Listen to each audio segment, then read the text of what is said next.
If you were asked what happened to you before you took your very first breath, would you know? Did you know that learning about the time from just before you were conceived until after you were born could improve the quality of your life? What do you know about your earliest experiences? Were you very wanted and planned, an unwelcome surprise? Or did you come into being during an act of violence? Imagine for a moment what it must feel like for a baby to spend 9 months in the womb of a mother who hated the man who raped her. Luckily, the vast majority of us were not conceived this way.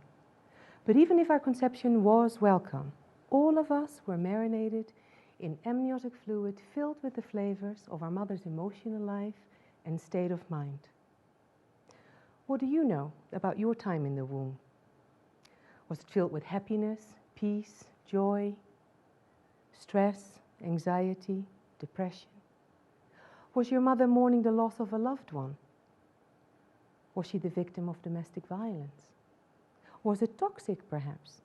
Because the umbilical cord not only fed you nutrients, but also nicotine, alcohol, or drugs.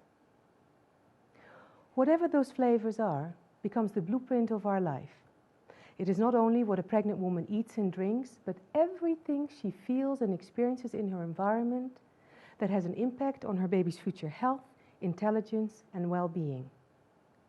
How a woman perceives her life during those 9 months is what helps shape baby to get ready for the environment it will be born into.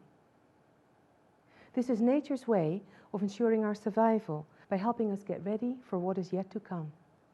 Once we are born, our life often becomes a repetition of those earliest experiences. This is why we so often attract in life what it is we have come to know so well in the womb. More than 30 years of research in the field of pre- and perinatal psychology has revealed the profound impact and effect conception, pregnancy, and birth has on our life. Most people go about their lives without realizing how these early verbal, emotional, and somatic imprints play a role. The latest research in epigenetic science suggests that the most critical and formative period goes back even earlier than birth. Findings point to the time shortly before conception to after birth as the most critical and sensitive period in establishing patterns in all areas of our life: physical, mental, emotional, and relational. The fact that these findings have only been made in the last few decades explains why it is not mainstream knowledge yet that the journey from womb to world shapes our life. And remember, it wasn't even that long ago we were told newborn babies felt no pain, let alone remember what happened around the time of their birth. Many years of photographing and working with babies during and after childbirth has showed me that this is profoundly untrue. Many years ago, I met a little boy who would have a profound effect on my life. I remember how deeply moved I was when little Sultan, born 2.5 months early, stopped me from what I was doing when he reached out with his tiny hand to hold onto my finger. Abandoned by his parents, I realized that the only way he received touch was during the many medical procedures we had to perform on him to keep him alive. After that, I would pause in between doing all the unpleasant things to gently stroke his little hairy arms and back. During those moments, I often wondered, if Sultan is this aware when he should have been inside his mother for at least another 2 months, could it be that babies inside the womb are just as aware of what goes on around them? After becoming a member of the Association for Pre- and Perinatal Psychology, I discovered that everything I had begun to wonder was true.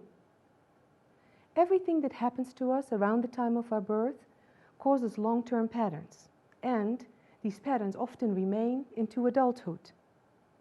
Adults that were born prematurely and spent several weeks in an incubator often continue to feel deeply isolated from the outside world, as if the plastic walls that once surrounded them had never really been removed. They're also very sensitive to bright lights, sounds, and touch. Most of the time, a nurse or doctor touches them, it is to do something painful, unpleasant, or scary. And Not only do they hear their own alarms go off when their heart or respiration rate drops, but also every time another baby requires immediate urgent care. When you come to think of it, it is not that strange that these patterns remain with them throughout adulthood. What I found really interesting is that when I talk to people about how the way we come into the world affects us, most people say, "It makes so much sense," or that they wish they would have known, because then they would have done things differently. During my life, I discovered that nothing ever goes away until it teaches us what it is we need to know. It felt like the garments in my mother's closet had become the wardrobe of my life. When I understood that her outfits didn't belong to me, I could begin to take them off and finally start to dress myself in my own unique fashion.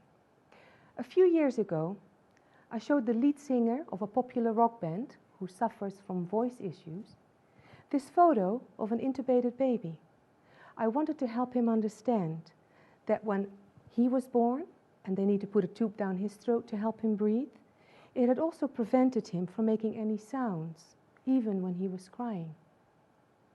He had tears in his eyes when he looked at me and said, "I finally understand why it has been so difficult for me to find my voice and to express myself unless I scream into a microphone on stage." I also found it heartbreaking when I learned that the tragic characteristics that Saddam Hussein and Hitler share with almost 75% of death row inmates here in the United States are an unwanted conception and an extremely difficult prenatal period and early start in life.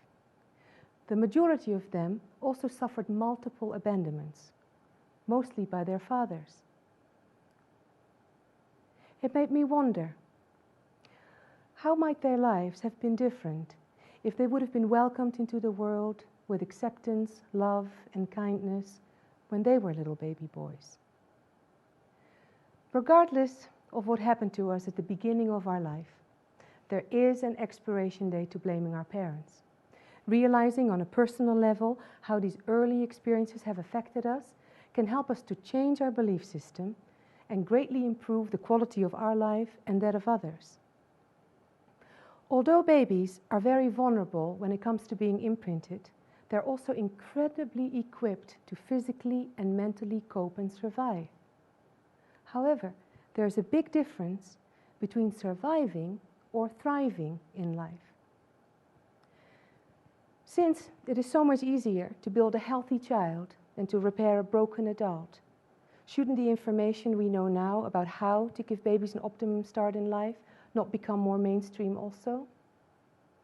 I have noticed that our awareness around this has begun to shift, because I am getting more and more calls from people seeking help dealing with their early imprints, and from couples who want to learn how to consciously prepare so that their future babies are not born with an inheritance of their parents' unresolved issues, fears, and trauma. Conception, the time we spend in the womb, and the way we are born is truly meant to be the gift of a lifetime for every child. If we want to make this world a more conscious, connected, and caring place for us all, we have to start with how we treat women during pregnancy. We also have to create the necessary changes in our current childbirth practices that will allow for more gentle births to take place. This is important. Why? Because around 135 million women give birth each year. That is 5 to 6 babies that will be born every second of every day. How these babies are welcomed creates their sense of safety, self-worth, and belonging, and their capacity to have healthy relationships that are based on love, empathy, and trust. So where does that leave us? Well, whether you are a pregnant woman's partner, family member, boss, co-worker, care provider, counselor, teacher, elder, neighbor, or friend, imagine the positive impact your support can have, not only on the baby marinating inside the flavors of the mother's womb, but also on shaping the future of humanity.